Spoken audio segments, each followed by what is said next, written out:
just by way of introduction, I'll just start from the middle. Of course, Justice Singh doesn't need an introduction at all. She's the IP division, one of the judges of the IP division in Delhi, apart from being an accomplished lawyer herself, and a lot of us have had lots of learnings from her in that sense. So thank you for gracing us. Thank you.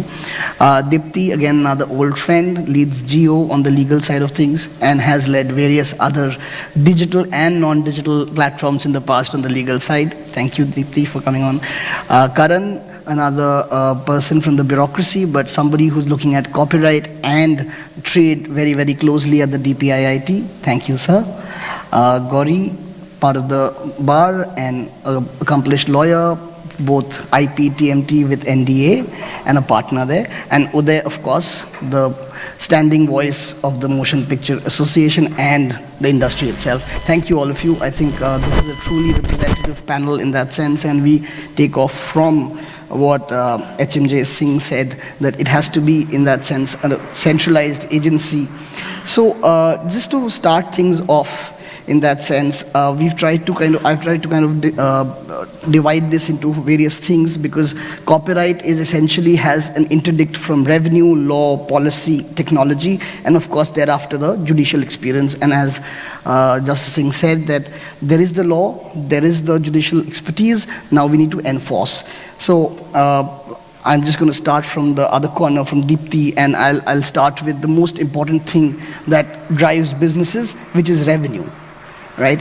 Dipti, my question to you is this, that from a revenue standpoint, and when we have these interdicts, how do you think we can actually squeeze out the market from the illegal revenue that has been created or being earned because of piracy or any sort of infringement of copyright? Over to you.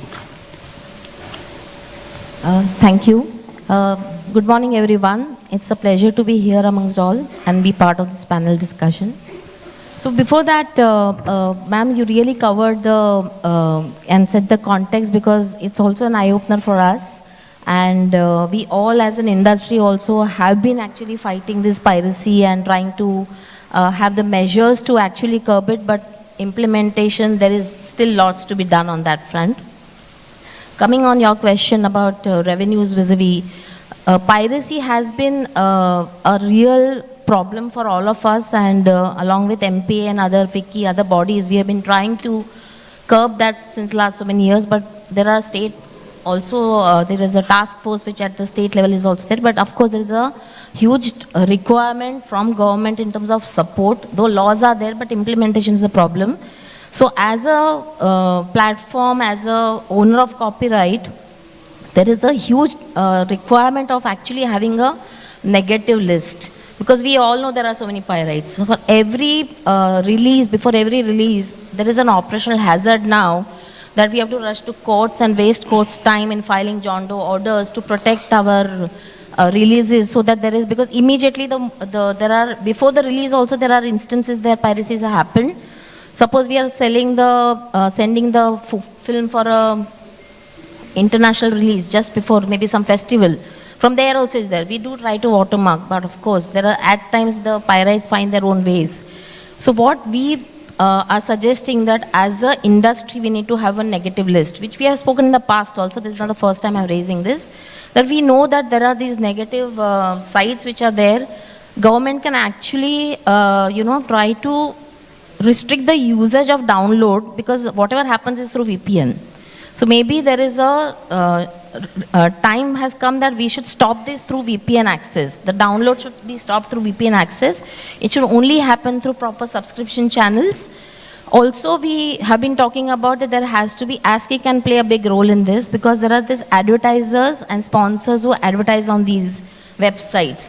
So then we need to have a list of those sponsors. We go to them and we of course tell them to stop it, and there should be some enforcement help in curbing that through those sponsors also, because the moment you stop the revenues from those sites, they will stop, or maybe at least their revenue loss will be there, which revenues can then come to us.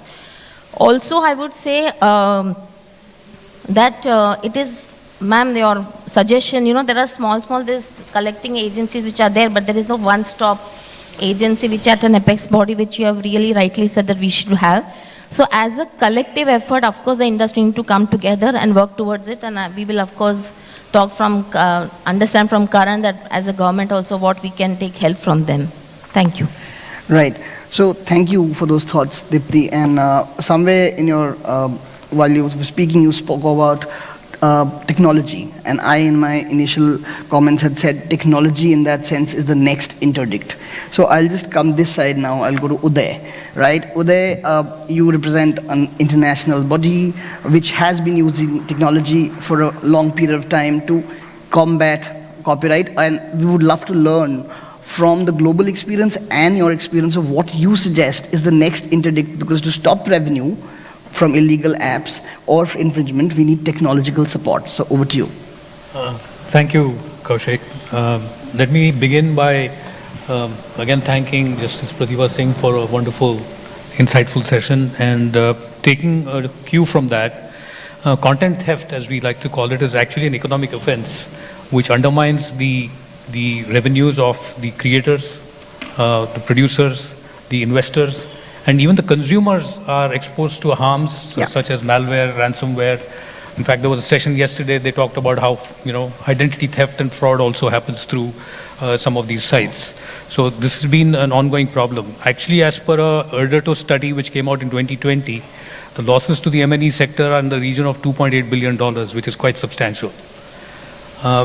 Coming to the actual issues that we think that we can actually tweak in the Copyright Act in the growing digital new ecosystem, is one of the things is that while we have the law which takes care of primary liability, we are not looking at secondary liability because there's a slew of new providers that have come into the ecosystem. Content delivery networks, hosting services, domain name service providers, search engines. There's a whole new, as we move from analog to digital, there's been this big change that we have seen. So when you have this, there is a primary liability, but not everywhere there could be an actual notice or a constructive notice that could be served on any one of them, and what action has to be taken. That there has to be some level of, there's a neutral or a passive intermediary versus an active intermediary. So we need to have some kind of recognition of that and, establish clarity on secondary liability. The second thing which also which came out of one of ma'am's judgments is there's a very important need that the platforms, especially in the B2B space, deal with known commercial entities. That's why we recommend know your business customer provisions, which actually, and anything we do, we give our identity, Aadhaar card, this card, that card, and most of these sites, if you see, they don't even have a proper address, they don't have a proper location. So how are they getting registered? There has to be some kind of a KYBC, which kind of makes that easier for for enforcement.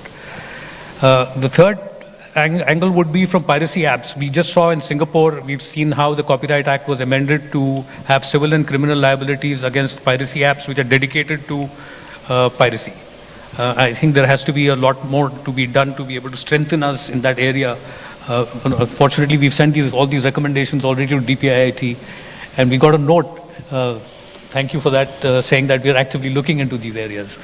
The third is, of course, to strengthen the act further against copyright infringements. As we've seen, a lot of these people are dipping into the pockets of the creators and taking the money, sometimes many a time before we can actually even make the first dollar, because they steal it over the opening weekend. So we've also seen yesterday the INB secretary in his inaugural address saying that in the winter session, hopefully, we will see the cinematograph bill go through with the anti-camcording provisions in it. So that would be another shot in the arm which could help us. If you look at the TPMs specifically, as you said, that in a world where we have SVOD, TVOD, AVOD, and streaming services, while we have addressed in the last amendments, we have addressed the copy control issues, we still have to look in the streaming world at access control issues and circumvention of hackers' tools who actually go past your DRM and hack into your system. So we have been recommending that we strengthen, when we signed the WCT and WBPT, we have implemented this, but I think looking at the streaming world, the access control, and having strong provisions against circumvention devices is another deterring effect that would be valuable. So broadly, these are the areas that we are looking at, and as ma'am rightly said, we are such an active producing nation across the world. One of the lowest hanging fruits, I would say, which you saw unanimity in the earlier roundtables that we had together, is the term of protection, if we could increase it in line with the other European countries, so that our creators in this country also get the same protection term up to 70 years. In fact, New Zealand recently amended their act to increase to 70 years with the UK FTA. So my recommendation would be that if we look at these 4 or 5 correctional tweaking of the act, I think it would definitely send a message that that 2.8 billion which is being leaked or being stolen is something that we could get some of it back into the industry. So right. Thank you, Uday, and that was insightful. Now, moving on from revenue, technology, let's now move on to law and policy, right? And I'll, before I come to Karan and then allow Justice Singh to kind of tell us more about the judicial experience, I'd like Gauri to decode for the audience here in very, very lucid terms, what is the law around copyright and how it's being implemented in a very, very short span of time, as we discussed. I don't mind doing that, but before that, I just want to sort of add a particular perspective to the table, to bring everything together. I think, whenever we are looking at current issues, we are talking about Web 2.0, right? And I think we are moving on to Web 3, Metaverse, and all the newer technologies. So every time you saw the progress in the technology, you saw the issue has only heightened. Sure. Right? And of course, when we talk about, you mentioned about Copyright Act, of course, there are civil remedies, criminal remedies. The audience is not, too many lawyers here, or I don't think there are lawyers. There are, sort of, other professionals. So, sort of, we were just deliberating, let's not become too legalistic, but I'm simply saying civil and criminal remedies are available. But I think what aspects I feel on the copyright law overall and policy, I think I just echo, Justice Pratibha Singh's sort of solutions. And when we are moving to next, level, I think the identification of the rights, correct? So under the Copyright Act, when you go for enforcement, now I'm just going to, Sure. just to, take your point and to put it in the context, right? Any enforcement that you go, when you go before the court, you have to establish that you have a right, correct? So that is where, we are currently struggling, at least, for the old, sort of music or, remake rights and all of that. So unless you're able to establish, it becomes difficult for the court to, sort of grant that right. So I think there are now technologies such as blockchain and the like, where can we establish a registry through blockchain where, your rights are coded. Even when, multiple rights get created, I'm sure, ma'am would have received a lot of, actions for, who owns the remake rights. So that becomes a question mark, right? Because in India, interestingly, there are so many languages. Absolutely. And we have seen contractual confusion, who holds this, Hindi remake or a Tamil remake and the like.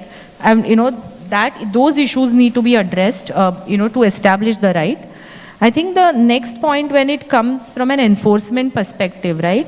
Ultimately, when you get an order, where do you go enforce, right? So when you talk about criminal liability, unfortunately, the identification or tracing, that becomes a problem. So when you say criminal, that means you're looking for some punishment. To put it very simply, I'm just, keeping very simple for the audience. And in civil, you're looking for injunctive remedies or damages, revenue, right? So when you talk about criminal remedies, honestly, to trace most of these people, we have seen it's absolutely getting difficult. Cyber cells are struggling, right? So can the industry come together to figure things out for them, right? I remember that when I used to actively handle cyber law cases, which I do today also, but you have to actually sit with the cyber police, figure things out. It is getting difficult. And most of these activities are happening from international jurisdictions, right? Yeah. So penalizing an offender is not really a solution. That is, I'm noticing. And therefore, the threat of penalty also is not working, right? So a criminal remedy somewhere, is it really working is the question, right? Maybe it will work at a local level, to trace. And we saw yesterday, I think Netflix had, had that particular, sort of thing on cybercrime, right? So I think more needs to be done where, industry, technology, we have tremendous, IT industry, can the industry help the cyber police, to do that? So that is one area I feel it is not helping because we are not able to trace the criminals. Coming to the civil remedies now, I think, again, damages, is it a deterrent in Indian context? Unfortunately, it has not, but we'll need to see now, with the IP, codes getting established and all that, I'm sure, that can get a deterrent. But I think the immediate relief, right? Because here, as Dipti said, the immediate injunctive relief is where it really, is important. And in that context, I think the courts are doing tremendously great, right? The blocking of the IPs and all that, I don't think, we are falling short on that. What the gap I feel today, right, is the creative community. See, big companies can go to court every day. Right? What we are struggling here, and especially when the creators are going direct to the market through social media, through NFTs, when they are going direct to the market, and if their rights are infringed, right? As ma'am said, you need a nodal agency. For them, for individuals to run to court, it is going to be expensive, right? To get those civil remedies. As I said, criminal remedies are not currently that effective. So those type of remedies where, which is more of a without going to court, can we, get them, individuals, those remedies where their rights are recognized through the right management system or rather whatever the registry we create, and therefore a quick remedy, especially in the digital context, it's extremely important, right?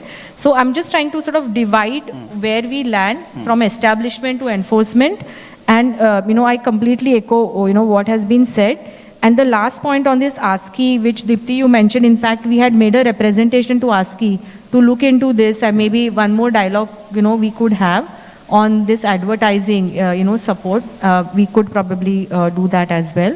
One other aspect is, I don't know how much it is going to help because I've not seen too much criminal thing, but under PMLA, which is the Prevention of Money Laundering Act, it's a proceed of crime. Copyright, is one of the scheduled offenses, right? Copyright infringement. So can the police take something, additional steps basis that? But again, unless you trace, what action can you take, right? So it comes back to the tracing aspect.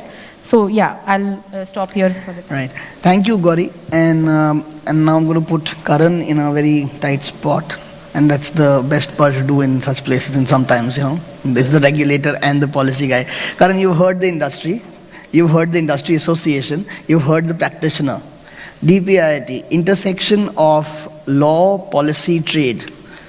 What are we doing to ensure that all this is balanced out to the extent we can and create that enabling ecosystem which everybody has been the common thread, number one, and possibly figure out a intersection of the various acts, both on the commercial, on the revenue side of things, and on the enforcement side of things, to create an ecosystem where everybody is sensitized, and we can generate the maximum amount of effect on ground. Over to you. Thank you, Kaushik. And first of all, I think I'd like to take the opportunity to thank the organizers and thanks FICCI for organizing this and for assembling such a esteemed panel here, and also thank ma'am for this insightful presentation. I think before I sort of come over to the actual issue and question that you asked, I think listening to all these viewpoints, I felt maybe something that was a bit addressed by Gauri, but something I think I wanted to address as well is that technology or the topic per se, the digital age, is one of the key aspects of technology that is also an enabler.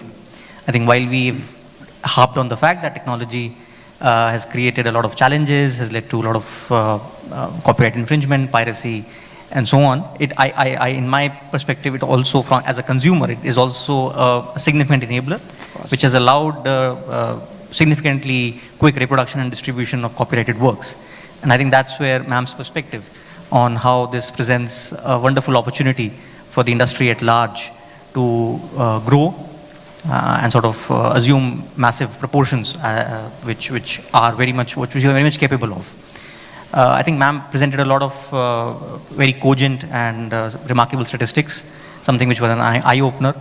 I remember reading that in countries like, for instance, US and UK, the creative industries themselves constitute around 11% of GDP, for instance, in the US, 5% plus in UK and the EU region, while I think what ma'am indicated was even sub 1% in the Indian context, I think 0.58% if I remember correctly.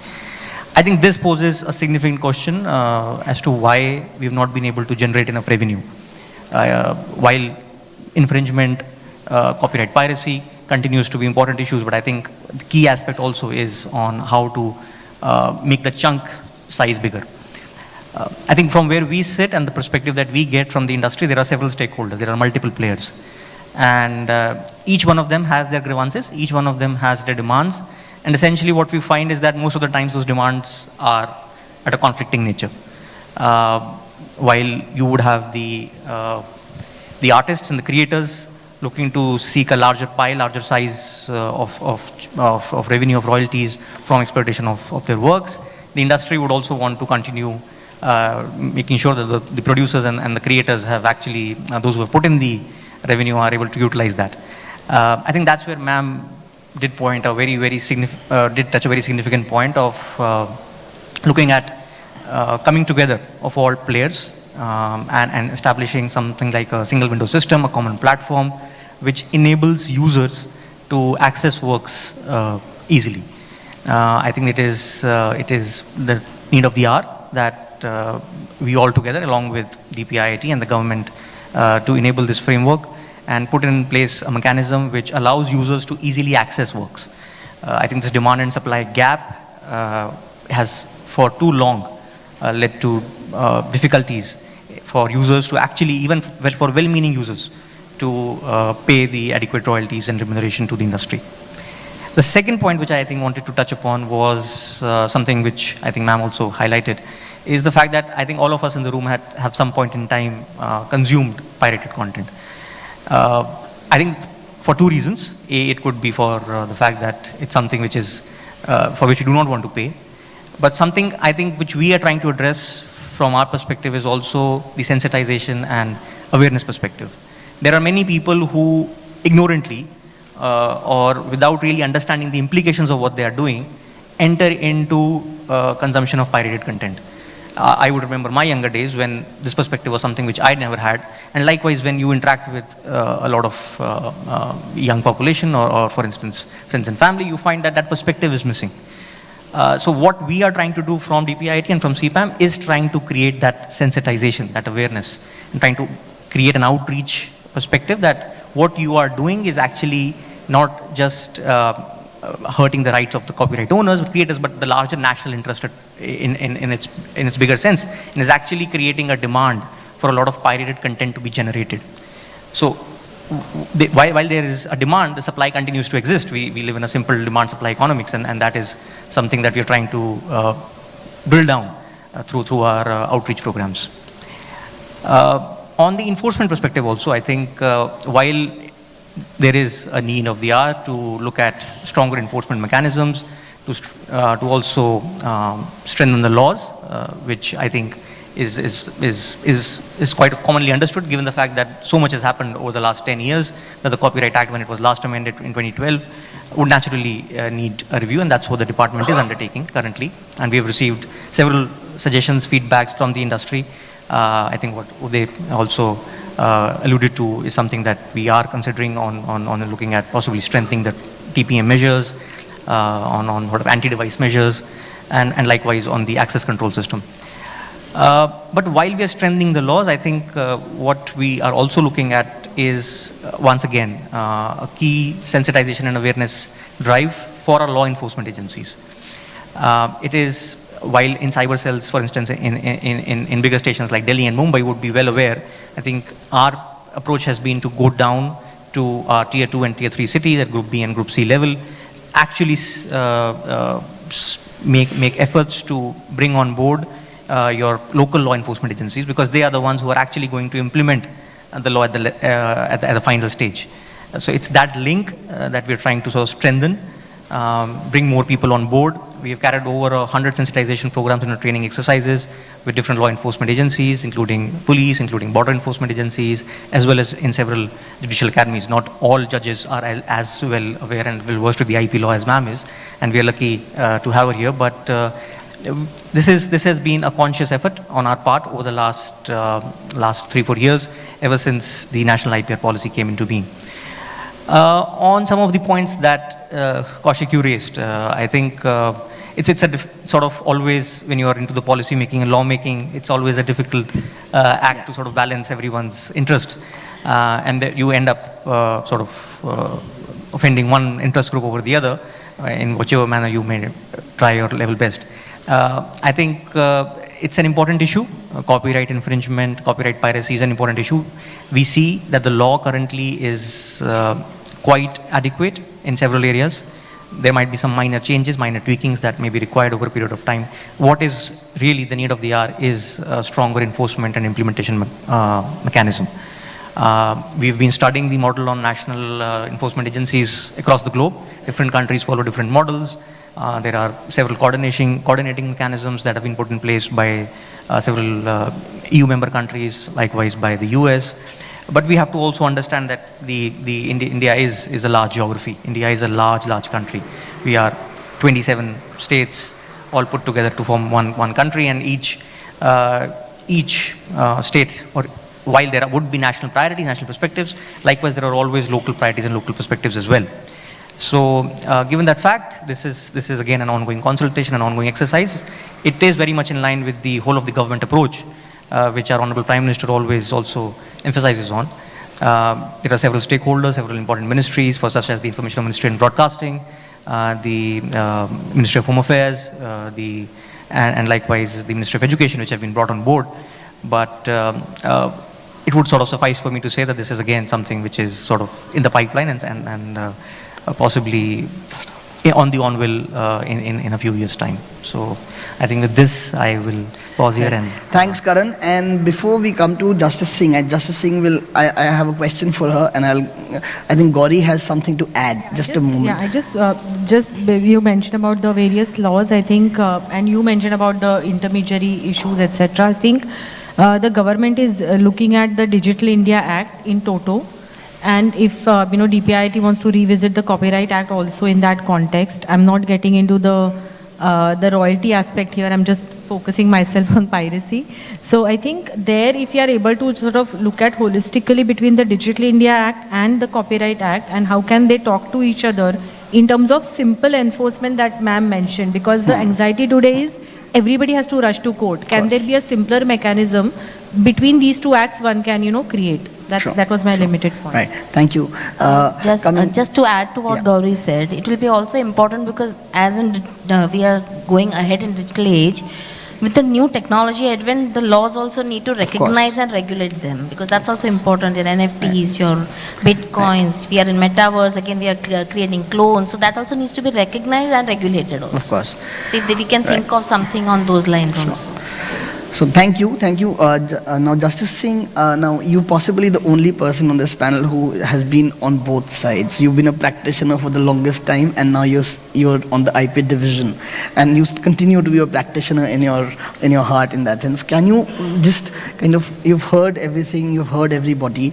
If you could just put together your thoughts on how life has changed from broadcasting. You spoke about that, touched upon that when you spoke there. To now, when it's become the digital age, and how the judicial experience in that sense has been, both at your level at the High Court and also at the downstream level, because it all ultimately builds up there. So we'll be grateful if you could put some light on that. I will need an hour to speak on that.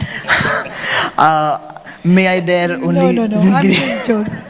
We'll have a separate session on this. We'll go back to FICCI on this probably at some point. Let me give you 3 examples, and then I'll take it on that context.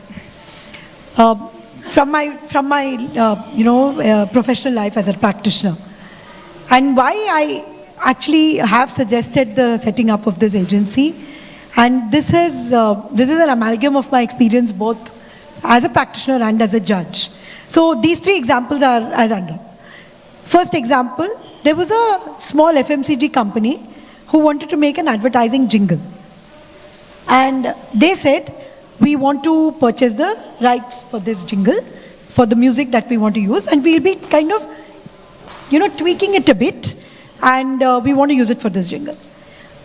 I told my office to look and find out the way in which we can get them a license. And believe you me, I couldn't.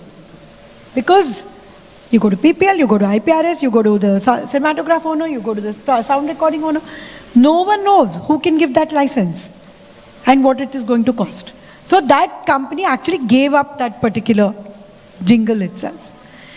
There was a second instance where there was a book in Hindi, which was published sometime in 60s, 70s.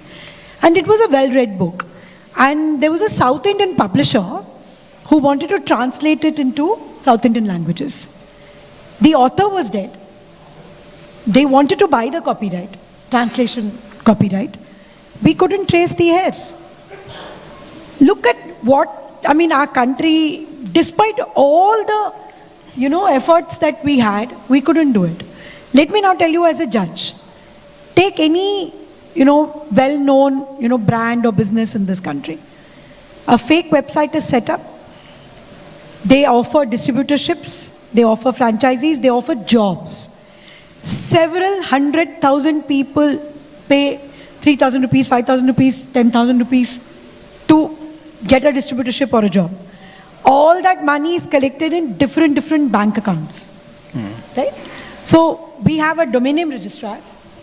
We have a KBYC for that, which is all privacy protected. No one can make out who has registered that domain name. There are multiple mobile numbers which are given as the identity for the bank accounts. There are Aadhaar cards which are forged, which are given. The brand owner is suffering because hundreds of people are writing complaints to him that we paid you money for giving a job, but you didn't. Cyber police can't do anything because the banks are not freezing. The money is deposited in 1 minute and the next 10 minutes the money is withdrawn. We are dealing with hundreds of cases like this in the courts. So all that was needed was some agency which could say, this is a brand owner which is a well-known mark, please stop this website, don't allow this website to be registered. The translation person can go up to this agency and say, look, I cannot trace the owner, I'm willing to deposit some money. Whenever the owner or the heirs are traced, they can take the money. So there should be a standard rack rate which is there for a translation to be published. For an advertising jingle, again, a standard rate can be fixed. I remember the entire dispute between FM channels and copyright owners. It could have been resolved sitting across the table so easily. And we went through so many years of litigation in that. So all that I'm saying is, I understand what Karan is saying, that they have to coordinate with states because law and order is a state subject. But IPR is a central subject. So the agency, the Indian IP agency, which I call it as INDIPA, should be the agency which should have the power to coordinate and to tell the law enforcement that this is what needs to be done. There should be 50 conference rooms in that agency where people from different industries can sit down and negotiate their agreements. Of course. There should be, let us look at, for example, Kanjivaram saris, Banaras saris. So many of these saris get made not from the source and sold on e-commerce platforms. Sold internationally, Kolhapuri chappals. Art, any kind of art, they'll be sold openly on all the e-commerce platforms. And we don't know if they are going to those relevant communities at all. So I think the time has come. My experience on the bench tells me that courts can only walk this far. We can't go beyond the point. So therefore the requirement of the common platform, call it anything, but this should be at a central federal level, not at the state level. State level is not going to help because it is impossible to coordinate between state, police, etc.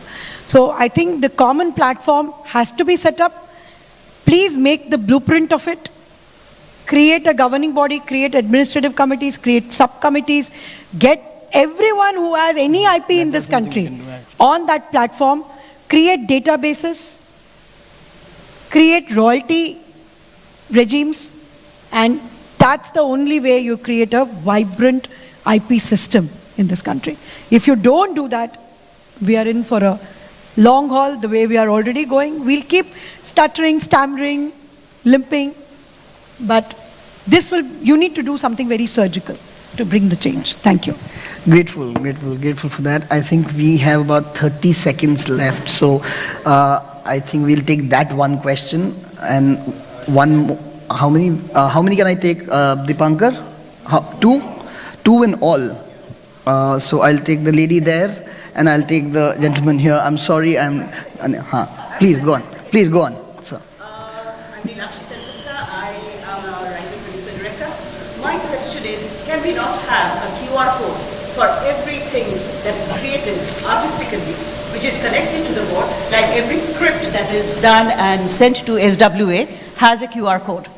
So why not every piece of art? I mean every, whether it's art in drawing form or anything. And we are digital today, can it not be put up onto a digital system with a QR code which can have the details of the ownership?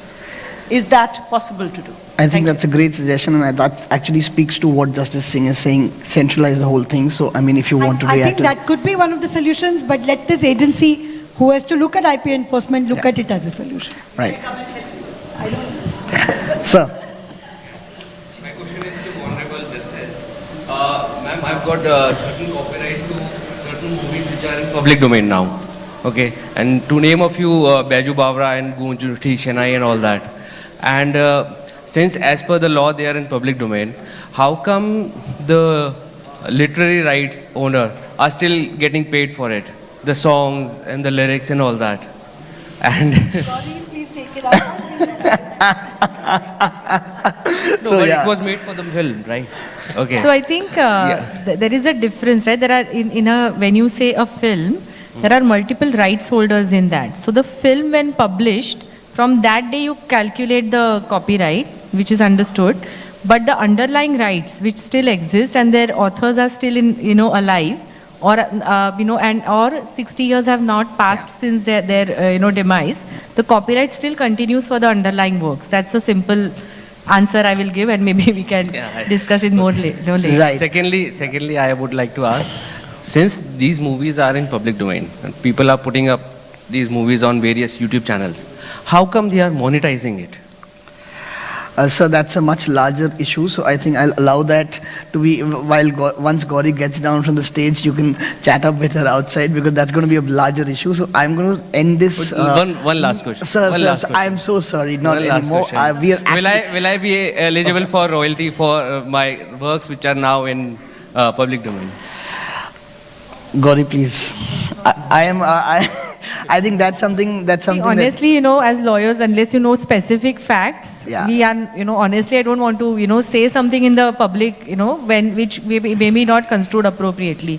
So unless you know specific facts, it's inappropriate for me to, answer that. Sorry. So that'll be a privileged communication at some point. At that note, thank you, FICCI. Thank you to the sponsors. Thank you for coming all this way. Justice Singh, thank you very much. Dipti, Karan, Gauri, Uday, thank you Dipankar for putting this together, and I hope some of the questions everybody had were answered. This is a very large topic and we are all available. Please reach out. We'll try to help as much as we can. Thank you once again. Thank you. And also from FICCI, a big thank you to the audience for your patient hearing, attending in such large numbers. And I hope you will continue to engage with FICCI programs in the future. Thank you so much.